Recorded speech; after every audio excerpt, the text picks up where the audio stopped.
नमस्कार दोस्तों, आपको मनोज कुमार यादव यूट्यूब चैनल में आपका स्वागत है। हमसे जुड़े रहने के लिए आप चैनल्स को सब्सक्राइब कीजिए, लाइक और शेयर कमेंट्स करना न भूलें। आपका ये मोटिवेशन हमें और अधिक अच्छे वीडियो बनाने के लिए प्रेरित करेगा। इसी के साथ आज हम राजनीति विज्ञान का एक टॉपिक है स्वतंत्रता, लिबर्टी, उसको लेकर आ रहे हैं जो कक्षा 12 के लिए, नेट, जीआरएफ, इन सब के लिए बहुत ही महत्वपूर्ण होगा। आप अभी नेट की भी एग्ज़ाम आने वाली है। कोरोना की दूसरी लहर में अपने आप को बचाइए और अपने आप को बिजी रखिए। घर में रख के पैनिक न हो, अपने आप को बिजी रखिए जिससे कि और इस समय का सदुपयोग जितना हो सके उतना करना है। अब हम टॉपिक पे आते हैं, स्वतंत्रता। स्वतंत्रता यह अंग्रेजी शब्द है एक लिबर्टी। क्या है लिबर्टी? उसका हिंदी रूपांतरण है। लिबर्टी शब्द का क्या है? हिंदी रूपांतरण, और जिसका अर्थ है बंधनों का अभाव या मुक्ति।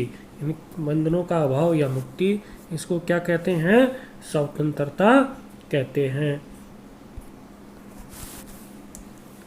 देखिए, अब इसके संबंध में कुछ परिभाषाएं हैं। पैट्रिक हेनरी ने कहा, मुझे स्वतंत्रता दीजिए या मृत्यु। यानी स्वतंत्रता के बारे में पैट्रिक हेनरी का कथन है कि या तो मुझे स्वतंत्रता दीजिए आप, या मेरे को मृत्यु दे दी जाए।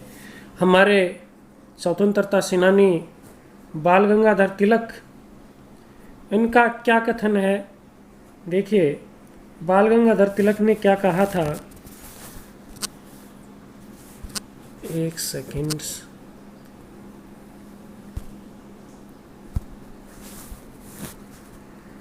हम यहाँ पूछ गए थे कि बाल गंगाधर तिलक ने कहा था कि स्वतंत्रता मेरा जन्मसिद्ध अधिकार है और इसे लेकर रहूँगा। रिची विद्वान ने कहा है कि जीवन के अधिकार के बाद साधारणतः स्वतंत्रता के अधिकार का ही नाम लिया जाता है। यानी सबसे पहले जीने का अधिकार व्यक्ति, जो आर्टिकल आजकल 21 में दिया गया है, अनुच्छेद 21 में, उसके पश्चात स्वतंत्रता ही आता है। अब हम पढ़ेंगे स्वतंत्रता का क्या अर्थ होता है और क्या परिभाषाएं। देखो, इसका अर्थ के संबंध में दो विचारधाराएं हैं। स्वतंत्रता का एक तो नकारात्मक अर्थ और एक सकारात्मक। एक तो नेगेटिव मीनिंग है इसकी, एक पॉजिटिव। दो विचारधाराएं हैं स्वतंत्रता के बारे में। तो स्वतंत्रता का नकारात्मक तर्क क्या है कि इसमें कोई भी बंधन नहीं हो, बिल्कुल बंधनों को स्वीकार नहीं किया इसने। कोई भी किसी भी तरह के बंधनों को स्वीकार नहीं किया, यानी बिल्कुल बंधन मुक्त स्वतंत्रता। व्यक्ति चाहे मन मर्जी करे, उसको दूसरे से कोई लेना देना नहीं होता है। यानी अपने आप में मस्त, दूसरों का अधिकार अनन हो, दूसरों का परेशानी हो, इस तरह की स्वतंत्रता। इसलिए तो नेगेटिव का है। स्वतंत्रता तो है लेकिन आपके ऊपर कोई बंधन नहीं है। इसके प्रमुख विचारक हैं हॉब्स, रूसो और जे.एस. मिल।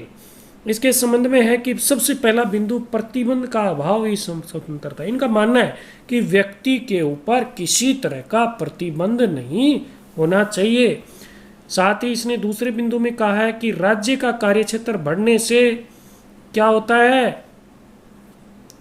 व्यक्ति की स्वतंत्रता सीमित होती है। इनका कहना है कि जैसे ही राज्य का कार्यक्षेत्र बढ़ेगा, व्यक्ति की स्वतंत्रता सीमित होगी। नकारात्मक विचारधारा का एक है कि कम से कम शासन करने वाली सरकार बहुत अच्छी सरकार है। इसका तात्पर्य है कि इनका मानना है कि जो सरकारें जितनी ज़्यादा समय तक शासन करेंगी वो अच्छी नहीं होंगी। ये नकारात्मक विचारधारा का अर्थ है। इसी का अगला बिंदु है मानव विकास के लिए खुली प्रतियोगिता का सिद्धांत हितकर है। उन्होंने ये नकारात्मक विचारधारा अर्थ वाले विचारकों का मानना है कि व्यक्ति को खुला छोड़ देना चाहिए। प्रतियोगिता, जो जितना योग्य होगा, ये हितकारी बता रहा है। सरकार द्वारा समर्थित संरक्षण व्यक्तिगत हित में ठीक नहीं मानता कि व्यक्तियों के हित में हो। अब हम इसी के दूसरे पहलू पर चर्चा करेंगे। दूसरा पहलू है सकारात्मक अर्थ, स्वतंत्रता का सकारात्मक अर्थ। और इसके प्रमुख विचारक हैं स्पेंसर महोदय, महात्मा गांधी और पेन, लिखने वाला पेन नहीं, ये पेन भी एक विचारक है। क्यों बच्चों? अब इसमें सकारात्मक अर्थ का होता है स्वतंत्रता पर युक्ति युक्त प्रतिबंध आवश्यक है। आपको बंधन होंगे लेकिन वो युक्ति युक्त होंगे, सार्थक होंगे, आपके ऊपर अनावश्यक प्रतिबंध नहीं होंगे। समाज और व्यक्ति दोनों के ऊपर ये क्या करता है, आपस में निर्भर करता है। यानी स्वतंत्रता का सही स्वरूप राज्य के कानून पालन में है, यानी राज्य ने जो कानून का निर्माण किया है उसी की पालना है। राजनीतिक एवं नागरिक स्वतंत्रता का मूल्य आर्थिक स्वतंत्रता के बिना निरर्थक है। उनका मानना है कि व्यक्ति के पास आर्थिक स्वतंत्रता भी जरूरी है। स्वतंत्रता के अस्तित्व को स्वीकार करने के लिए, बहुत महत्वपूर्ण बात है, स्वतंत्रता के अस्तित्व को स्वीकार करने के लिए दूसरे की स्वतंत्रता को मान्यता देना आवश्यक है। यानी आप मन मर्जी से किमें चाहो वो करो।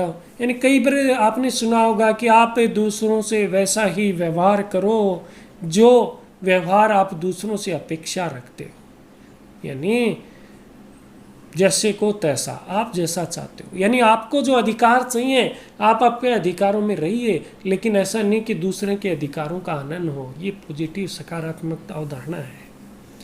अब स्वतंत्रता के विविध रूप आपके कोर्स में, किताब में 9 रूप दिए गए मुख्य। पहली है प्राकृतिक स्वतंत्रता। प्राकृतिक स्वतंत्रता का तात्पर्य है प्रकृति ने व्यक्ति को जो स्वतंत्रताएं दी है अपने उससे संबंधित, वो स्वतंत्रता प्राकृतिक स्वतंत्रता कहलाती है। प्रकृति द्वारा प्रदत्त स्वतंत्रता। देखो, वैसे देखा जाए तो बच्चा जन्म लेता है जब स्वतंत्र होता है किसी तरह बिल्कुल मस्त रहता है। आजकल तो 2-3 साल के बच्चे हैं वो चिंतित हो गए, मोह माया में फंसने लग गए। पहले मस्त रहते थे बच्चे, लेकिन बच्चा जब जन्म लेता है तब उसे 99 का चक्कर नहीं होता है, किसी पैसे के हेरफेर में नहीं, आराम से स्वतंत्र होता है। वो प्राकृतिक स्वतंत्रता होती है। निजी या व्यक्तिगत स्वतंत्रता, अपनी पर्सनल घरेलू स्वतंत्रता होती है, उसको रखना चाहिए। एक नागरिक स्वतंत्रता, वो एक देश के नागरिक होने के नाते जो स्वतंत्रताएं प्रदान की जाती हैं वो नागरिक स्वतंत्रता कहलाती है। अब अगला है राजनीतिक स्वतंत्रता। यानी राजनीतिक के अंदर कोई पद है, प्रतिष्ठा है, वो सबको समान अवसर मिले, स्वतंत्रता का अधिकार मिले। एक आर्थिक स्वतंत्रता भी होना चाहिए। ऐसा नहीं कि आर्थिक रूप से आपको स्वतंत्र नहीं रखें, आपको इतना भी धन होना चाहिए कि आप अपनी ज़िंदगी को आसानी से गुजर बसर कर सकें। धार्मिक स्वतंत्रता, आप किसी भी धर्म को मान सकते हैं, आप किसी भी धर्म को मान सकते हैं।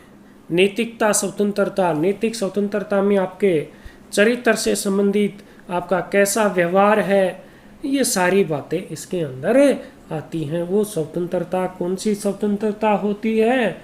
नैतिक स्वतंत्रता। अब एक सामाजिक स्वतंत्रता, समाज में स्वतंत्र हो, जाति पे, धर्म पे, भाषा पे, लिंग पे, किसी भी आधार पे किसी के साथ भेदभाव नहीं होना चाहिए। और एक राष्ट्रीय स्वतंत्रता, राष्ट्रीय, जो राष्ट्र किसी दूसरे राष्ट्र के गुलाम न हो, और एक संवैधानिक स्वतंत्रता मिले सबको। अब स्वतंत्रता के लिए आवश्यक शर्तें, यानी ऐसी कौन सी बातें हैं जो आवश्यक हैं, यदि ये बातें नहीं होंगी तो आप स्वतंत्रता आपको प्राप्त नहीं हो सकती। सबसे पहली और महत्वपूर्ण बात, व्यक्ति की स्वतंत्रता के प्रति निरंतर जागरूकता। यदि व्यक्ति ही अपनी स्वतंत्रता के प्रति, प्यारे बच्चों, साथियों, महानुभावों, जब व्यक्ति ही अपनी स्वतंत्रता के प्रति जागरूक नहीं होगा तो उसको स्वतंत्रता कहाँ मिलेगी, और स्वतंत्रता की सुरक्षा भी कौन करेगा उसका। इसलिए अपने आप को जागरूक रखना है। दूसरा है नागरिक की निडरता एवं साहस। निडर रहो, साहसी रहो तो ही आपकी स्वतंत्रता सुरक्षित रहेगी। समाज में लोकतांत्रिक भावनाओं को पनपाना, क्योंकि लोकतांत्रिक व्यवस्थाएं रहेंगी तो ही स्वतंत्रता आपकी जीवित रह सकती है। स्वतंत्रताएं लोकतांत्रिक शासन में ही पनप सकती हैं, क्योंकि यदि शासन राजतांत्रिक या अधिनायक तंत्र या कैसा भी है अन्य लोकतांत्रिक के अलावा, तो उसमें आपकी स्वतंत्रताएं सुरक्षित नहीं रह सकती। साथ ही नागरिकों को विशेषाधिकार नहीं होना चाहिए, किसी को किसी के विशेष अधिकार नहीं देना चाहिए। यदि आप विशेष अधिकार देते हो तो फिर स्वतंत्रता कहाँ रही जी, बताइए। यदि रहती है तो आप कमेंट्स में ज़रूर जवाब दे के बताइए। आर्थिक दृष्टि से समतामूलक समाज, इसका तात्पर्य क्या है समझिए। आर्थिक दृष्टि से समतामूलक समाज का तात्पर्य है कि अर्थव्यवस्था से समाज में समानता तो नहीं ला सकते, कम से कम जो अमीर और गरीब के बीच इतना अंतर है उसको तो कम कीजिए, तभी स्वतंत्र रहेंगे। आपके पास खाने के लिए कुछ नहीं है, जब आर्थिक रूप से आप गरीब हैं, आप कहें कि स्वतंत्रता का काम मिलेंगे। इसलिए अपने सम्मान के लिए, अपने जीवन यापन के लिए कम से कम इतनी अर्थ तो होना ही चाहिए। पक्षपात विहीन विधि का शासन, यानी कानून सबके समान होना चाहिए, जो आर्टिकल 14 में अनुच्छेद 14 के अनुसार। प्रेस को स्वतंत्रता होनी चाहिए, क्योंकि यदि कहीं किसी स्वतंत्रता का हनन किया जा रहा है, प्रेस यानी समाचार पत्र, ये जो सूचना प्रकाशित करते हैं उनको स्वतंत्रता मिलनी चाहिए। तो कहीं भी आपके स्वतंत्रता का हनन होगा तो वो प्रकाशित करेंगे। निष्पक्ष जनमत होना चाहिए, समाज में शांति और सुरक्षा होनी चाहिए, और पूरे देश में एक स्वतंत्र क्या होनी चाहिए, न्यायपालिका। भारत में तो है, ऐसे ही होनी चाहिए, और एक संविधान होना चाहिए। अब स्वतंत्रता के मार्ग की जो प्रमुख बाधाएं, रोड़ें, अड़चने हैं, वो उनके बारे में भी थोड़ा चर्चा कर लेते हैं, क्योंकि स्वतंत्रता में क्या क्या दिक्कत आती हैं। सबसे पहली बात उसमें जो थी वो यहाँ उल्टा अपनी स्वतंत्रता के प्रति जागरूकता का अभाव। लोग अपनी स्वतंत्रता के प्रति जागरूक ही नहीं होते हैं जी। शिक्षा, क्योंकि स्वतंत्रता के लिए शिक्षा भी बहुत जरूरी है। गरीब तथा संसाधनों का अभाव, गरीबी हो। न्यायपालिका के कार्य में कार्यपालिका क्या करने लग जाए, हस्तक्षेप। हमने पहले कहा है कि न्यायपालिका स्वतंत्र होनी चाहिए, यदि स्वतंत्र नहीं है कार्यपालिका, उसमें हस्तक्षेप करती तो आपकी स्वतंत्रता का निश्चित रूप से हनन होगा। संविधान में कानूनों के प्रति सम्मान का अभाव हो, यानी सबके प्रति सम्मान हो, अराजकता का वातावरण हो, जो आवश्यक बातें थी उसी की विपरीत बातें पढ़ रहे हैं। कार्यपालिका का स्वेच्छाचारी आचरण करने लग जाए, मनमर्जी करने लग जाए, राष्ट्र विरोधी तत्व हो जाएं, आतंकवाद हो जाएं। इस तरह से हमने ये स्वतंत्रता विषय का टॉपिक पूरा किया। यदि आप कोई हमारा विषय अच्छा लगे तो देखिए दोस्तों, मैंने पहले भी कहा था कि आप क्या करना न भूलें, क्योंकि हम आपके लिए इस कोरोना काल में बड़ी मेहनत से ये बना रहे हैं। आप हमारा छोटा सा मोटिवेशन आपका हमें मिलता रहे, और ये मोटिवेशन जैसे ही मिलेगा तो उसके लिए देखो एक कर्सिव में लिखा हुआ ये है सब्सक्राइब चैनल्स को सब्सक्राइब करना न भूलें। और यदि आपको अच्छा लगे तो ये वीडियो अपने दोस्तों में, अपने विद्यार्थियों में, अपने सहपाठियों में जो राजनीति विज्ञान की तैयारी कर रहे हैं, चाहे नेट की हो चाहे व्याख्याता हो, आप उनको शेयर कीजिए, कमेंट्स कीजिए, सुधार हेतु ज़रूर कुछ उनको सुझाव दीजिए। इसी के साथ धन्यवाद। जय हिंद, जय भारत।